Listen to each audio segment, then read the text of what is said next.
Tani, për një të vërtetës, rënja e lehtë në peshë të individët, në qoftë se shoqërohet me një aktivitet mirë fizik, sigurisht që e bën më të shëndetshme kockën apo sistemin tonë kockor.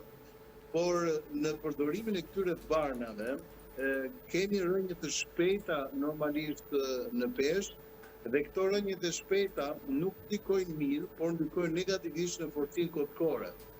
Spari, rënja ka të bëjë me faktin që këto barna frenojnë qendrën e oreksit, frenojnë le të them dëshirën e individit për të ushqyer, frenojnë në një farmasë dhe metabolizmin, le të them, apo ulin metabolizmin e organizmit në tërësi. Por duke qenë që trupi merr më pak te këto persona që e përdorin pra këtë medikament, merr më pak vitamina, merr më pak minerale, merr më pak ushqime të shëndetshme, pra që do i duhesh normalisht në dietën e tij, për pasoj kocka do ruaj mungesën e kalciumit, mungesën e makronutrientëve që i themi ne, mungesën e mikroelementeve, mungesën e proteinave etj.